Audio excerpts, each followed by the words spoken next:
보고 싶을 때마다 이 글을 썼습니다. 마음을 다해 당신 앞에 놓으려고요. 생각해보면 마음은 한 번도 보인 적 없어요. 단 한 번도 가시광선 아래 드러난 적 없어요. 그럼에도 이것이 결정적으로 우리를 살아가게 만든다는 아름다운 사실.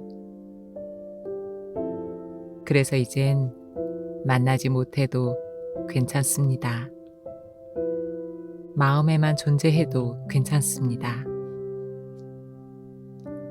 볼 수 없어도 계속 사랑할 수 있어요. 이것은 참 흔하고 놀라운 끈기입니다. 그걸 꽃처럼 쥐고 살아갈게요.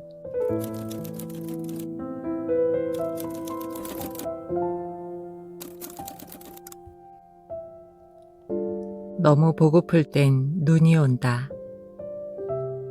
고명제 산문 난다.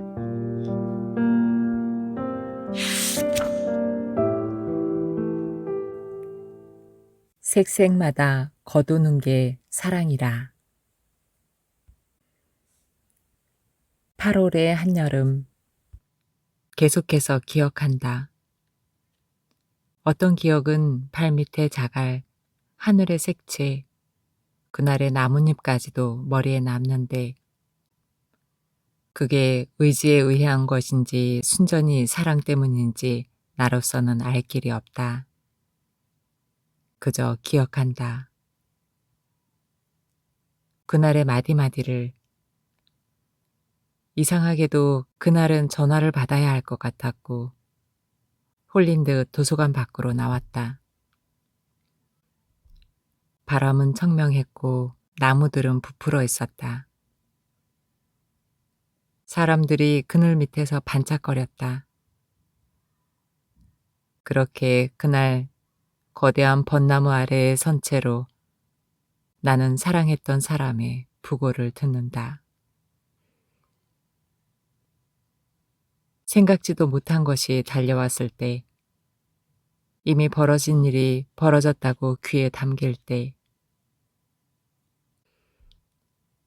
세상은 푸르고 잎은 환하고 황망한 채로 여름의 한가운데 서 있었다. 아마 그랬던가. 도서관으로 돌아갈 수 없어서 더듬더듬 벽을 짚고 차로 갔던가.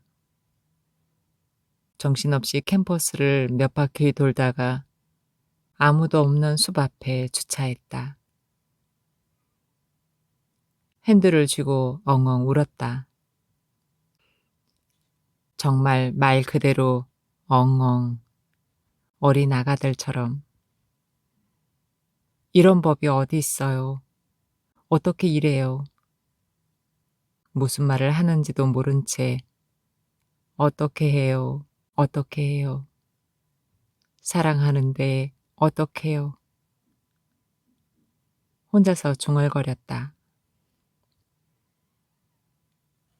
작은 차 안에서 아이처럼 울던 그날, 당신이 곁에 앉아 있었던 것 같다. 가끔 그랬듯 내 손등을 슬쩍 덮었을 수도. 어릴 때도 그랬지. 나는 내 슬픔만 보느라 나를 감싼 주변의 사랑을 보지 못했지. 그렇게 한참 눈물 콧물을 닦으며 앞 유리를 슬그머니 건네봤을 때 숲이 일렁거렸다. 선명하게. 세상이 무채로 펼쳐지고 있었다.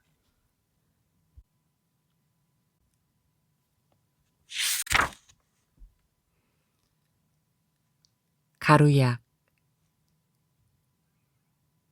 찬장을 뒤지다가 오래된 유발과 유봉을 발견했다. 약절구라고도 불리는 순백의 도자기. 그걸 보는 순간 어린 시절이 부채처럼 펼쳐져 엄마에게 불쑥 전화했다. 엄마, 엄마, 찬장에 있던 약절구 기억해? 그게 뭐니?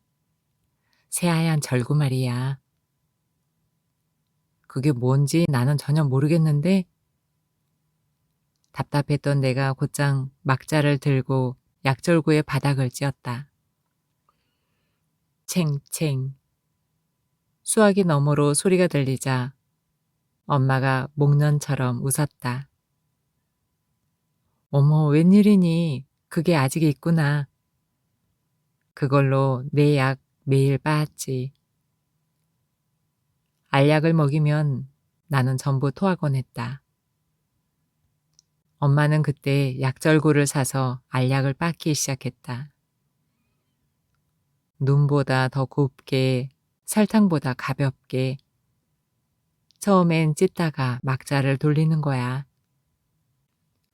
그럼 아주 고운 분말만 남아있게 돼. 그걸 내 목구멍으로 흘려보냈지. 단단한 걸 부수기, 곱게 으깨기. 입에서 입으로 새끼를 기르는 새처럼. 어떤 대상을 미세하게 다룰 줄 안다면 그건 사랑도 섬세하게 할 줄 안다는 것이다. 그러니까 가루약은 섬세한 배려, 약절구는 그렇게 만들어졌다. 알약을 삼키지 못하는 사람들이 있었기 때문. 이를테면 아이들과 병든 노인들, 근육이 말을 듣지 않는 사람들, 그들을 위해 콩콩 약을 빻는 사람들, 백사장보다 고운 세계를 너에게 줄게. 더 작아지자, 미미해지자. 얼른 녹아서 몸속으로, 잠 속으로, 사해로 퍼지자. 최근에 아빠는 되찾은 약절구로 통후추를 빻기 시작했다. 삭이 부딪는 소리가 기분 좋게 울리면 아빠는 곱게 빻은 후춧가루를 엄마의 국 위에 솔솔 뿌려준다. 그 순간 아빠의 손끝은 세밀화 같다. 국을 떠먹는 엄마는 무심해 보인다. 그러나 그런 미시적인 장면 속에서 사랑과 신은 절로 문을 열고 나온다. 곱게 간 원두에서 향이 나듯이.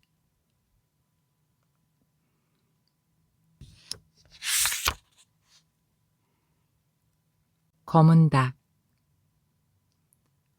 어슴푸레한 저녁에 길을 걷고 있었다. 깡마른 사람이 저벅저벅 다가와서는 다짜고짜 닭싸움에 돈을 걸라며 팔을 잡았다. 여기 이 닭, 이 검은 닭은 외래종인데 이 자식한테 돈을 걸어. 그러면 무조건 이겨. 나는 투개는 정말이지 끔찍하다고. 동물이 피 흘리는 것은 보기 싫다고. 무엇보다 내 손목을 잡은 그 사람의 손이 너무 끈적거려서 손을 좀 놓아달라고 애원했다. 남자는 아귀 힘이 대단했다. 그는 나를 투개장 주변으로 끌고 가서는 목덜미를 붙들고 강요했다. 검은 닭이야. 이건 100%란 말이야. 걸어야 해. 걸어야 해. 걸어야 한단 말이야. 눈이 빨갰다. 제정신이 아닌 것 같았다. 두려웠고 습했고 어지러웠다. 돈을 주고 얼른 도망가야겠다는 생각을 했다. 그는 턱에 닿을 듯 얼굴을 들이밀더니 낚아채듯 내 손에서 돈을 빼갔다. 남자는 맨발로 황토길을 달려갔다. 야자나무 사이에 더러운 주점이 있었다. 그는 주점으로 황급히 들어가서 구겨진 돈 전부를 검은 닭에 걸었다. 잠시 뒤 검은 닭이 이겼다는 소리가 들렸다. 엄청난 돈을 건지게 되었다는 소식. 사람들은 환호했고 투개장이 북적거렸다. 나는 기쁘지도 슬프지도 않은 상태로 멍하게 찢어질 듯 흔들리는 야자나무를 봤다. 깊은 꿈에서 깨어날 때 귀를 만진다. 귀가 젖어 있거나 부드럽게 풀어져 있다면 꿈의 수심이 꽤나 깊었다는 뜻이다. 심장이 뛰고 불쾌감이 몸을 감쌌다.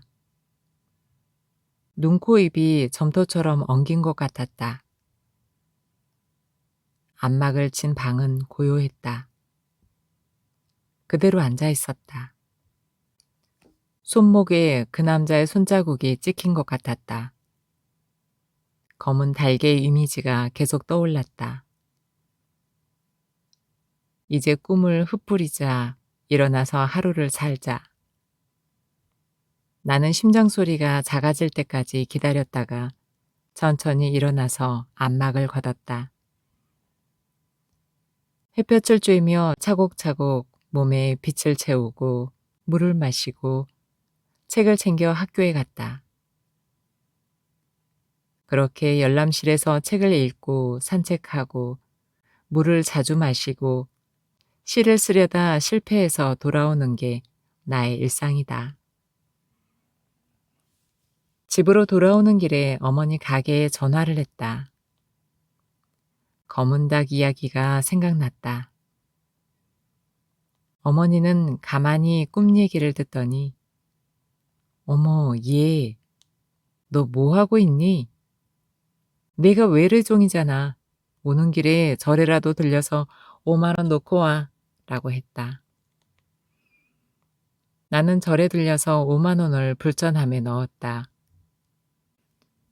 며칠 뒤 동짓날 저녁 도서관에서 책을 읽다가 신춘문예 당선 전화를 받았다. 어머니의 해몽은 이러하다. 평소에 검은 코트를 즐겨 입고 검은 구두만 신고 커피와 초콜릿을 매일 먹고 밤에 산책하는 것을 좋아하고 최근에는 검은 목도리만 메고 다녔으니까 내가 바로 검은 딸기다. 게다가 밀크티를 좋아하고 파이와 케이크, 스튜에 환장하고 매일 해외 문학에 빠져서 허우적거리니 전생에 너는 서양인이었을 거라는 게 어머니의 평상시 추측이었다. 더 구체적으로는 산업혁명 이후에 석탄 매연을 마시며 기관지가 약하다. 착취당하며 살았던 영국인 노동자였을 거라는 게 집안 내의 가설이다. 그러니 너는 외래종, 검은 닭이다. 꿈도 참 신기하다. 어떻게 그런 꿈을 꾸냐? 그런데 왜 하필 닭이 꿈에 나왔을까요? 닭이나 툭의 생각은 한 번도 한 적이 없는데요.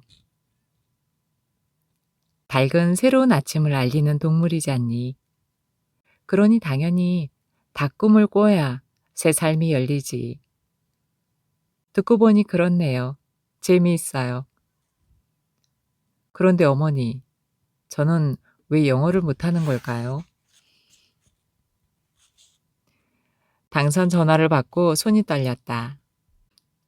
아주 오래전부터 꿈꾸던 장면이 있었다.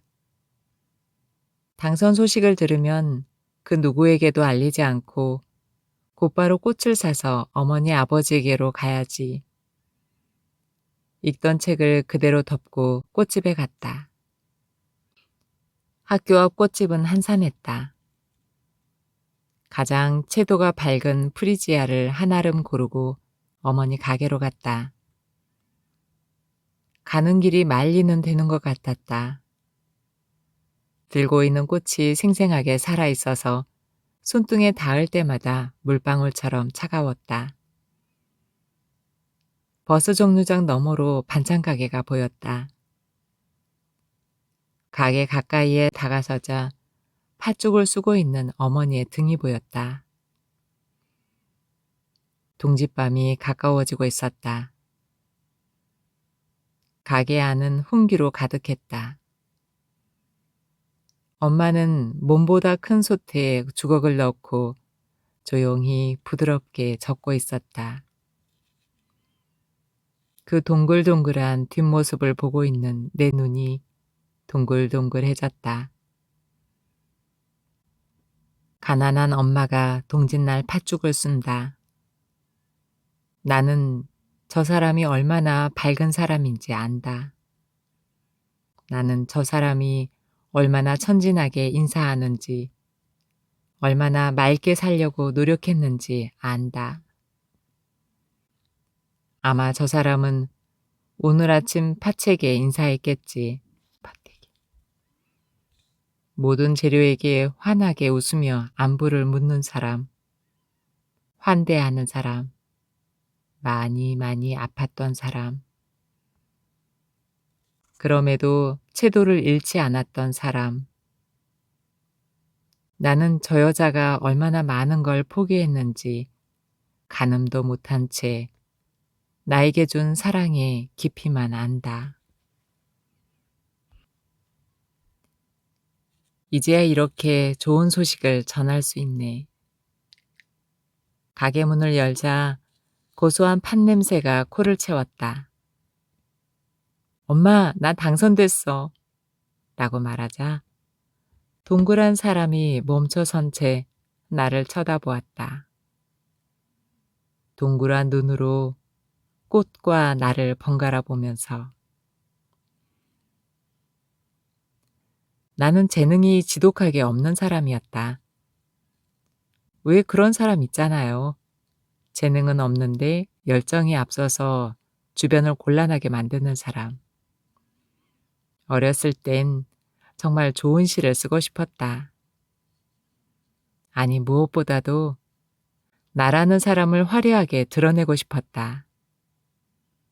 하지만 10년이란 세월 동안 참 미심쩍었다. 우체국이 일을 제대로 하기는 하는지, 내 등기 우편만 어디서 새고 있는 건 아닌지, 글자 포인트를 잘못 쓴 건지, 행간이 별로였는지, 봉투에 글씨가 별로라서 제외된 건 아닌지, 정작 시와 나의 재능에 대해서는 의심하지 않았다. 누군가에게는 지나친 자의식과 자기 연민을 빼는 것에도 꽤나 긴 시간이 필요한 법이다. 아주 느리게 나는 나를 버리기 시작했다. 내 시가 별로라는 것, 내가 재능 없는 사람이라는 것, 그걸 인정하는데 생각보다 많은 시간이 걸렸다. 그렇게 천천히 나라는 사람이 그리 대단하지 않다는 걸 받아들이게 되었을 때, 그 대신 내가 사랑할 수 있는 남이 참 많다는 걸 알 수 있었다. 나는 별게 아니다. 나의 시도 별게 아니다. 하지만 나도 용감하게 사랑할 수 있다. 세상에는 정말이지 아름다운 시와 소설이 많았고 또한 아름답게 살기 위해 노력하는 사람들이 가득했다. 그런 그들을 응원하고 좋아하고 사랑하다 보니 시 쓰는 일도 더욱 행복해졌다. 매일 밑줄을 긋고 어떤 책에는 입술을 대었고 어떤 책에는 이마를 기대며 끝나지 말라고 말했다. 틈틈이 시를 쓰면서 이런 질문을 스스로에게 했다. 너는 평생 아무도 보지 않을 시를 쓸 거야. 홀로 그냥 쓰다가 사라질 거야. 너는 남의 글만 읽다가 지워질 거야. 흔적도 없이. 아무도 모르게. 그래도 괜찮니? 괜찮아. 이제는 괜찮아. 정말 괜찮아. 이렇게 대답을 할 수 있게 되었을 때 이상하게도 시에 대한 사랑이 폭발하기 시작했다. 그게 어떤 차이를 지닌 건지 알 수 없지만 나라는 걸 버리고 나니 모든 게 시원해졌다. 그 빈자리에 타자들이 찾아왔다. 아픈 사람들의 눈이 자주 보였고 나를 둘러싼 사랑의 둘레가 보이기 시작했다. 어떤 소설을 읽을 땐 종일 울었다. 어떤 시 때문엔 하루를 통으로 날렸다. 어떤 날은 어느 철학자의 글을 읽다가 그가 정말 글쓰기를 사랑하는 것 같다고, 그런 글을 나도 정말 좋아한다고 되뇌게 되었다. 그렇게 좋아하는 것들이 고리를 이루었다. 나는 다른 사람들의 이야기에 매혹되었고 매일 입을 벌렸고 사랑한다고 말하고 또 말했고 책 귀퉁이를 접다가 마음이 아득해졌다. 충분하다. 비스와바 슌보르스카의 유고 시집 제목이다. 그가 죽기 전에 정해둔 표제명이라고 한다. 어떤 삶을 살아야 우리는 죽음을 목전에 두고 충분하다라고 말할 수 있을까? 나는 시인이 남겨둔 이 따스한 시집의 이름이 자기 삶에 대한 자부와 만족으로서의 충분함이 아니라고 생각한다. 오히려 이 충분함은 자신이 살면서 우연히 스치고 만난 것들에 대한 혼사로서의 충분함일 것이다. 나의 자족적인 충족감을 넘어서는 것, 빈자리에 기꺼이 타자들을 들여오는 것, 바로 그 만남에서 인간은 충분한 사랑을 얻고 그 사랑에 힘입어 팥죽을 쓸 수 있을 것이다. 어쩌면 그건 참 쉽지 않은 일이지만 그렇게 살려고 노력하는 자만이 죽음을 앞두고 충분했어 라고 말할 수 있지 않을까. 나는 슌보르스카처럼 위대한 사람은 아니지만 그가 만난 타자에 대한 사랑에 접속할 수 있다. 책과 글쓰기를 통해서. 내가 꾼 꿈은 비록 투계에 관한 것이지만 나는 문학이 투계장에서 피를 흘리며 자신의 탁월함을 전시하는 자리가 아니라고 믿는다. 사실 닭들은 승패에는 관심이 없다. 우리를 탈출하거나 알을 품을 장소에 대해 골몰할 때 그들은 더 많은 사랑을 발휘할 수 있을 것이다. 우리는 왜 글을 쓰는가? 아직 난 잘 모르겠다. 다만 이때의 주어가 우리라는 것은 마음에 든다. 나는 탁월한 글쓰기의 섬광보다는 무언가를 좋아하는 사람의 눈빛을 더 좋아한다. 나는 빼어난 하나의 작품, 작가보다는 강물처럼 계속되는 도서관이 좋다. 잘할 수 있을지는 모르겠지만 열심히 할 거다. 내가 좋아하는 것들이 싸늘해지지 않도록 하고 싶은 일들을 써본다. 좋아하는 사람들과 좋아하는 것들을 오래도록 함께 좋아하기 위해서 어깨를 조용히 주물러주기, 좋아하는 사람들과 와인 마시기, 조끼를 입기, 사랑하는 사람들을 생각하며 콩떡 먹기, 눈 내리는 걸 나란히 앉아서 보기, 아픈 자리를 꾹꾹 누르며 귓속말하기, 애도하기, 중얼거리기, 같이 슬퍼하기, 국화빵 한 봉지를 사서 집으로 가기, 해몽을 핑계로 오래도록 거실에 앉아서 엄마와 시간을 물렁하게 만들기.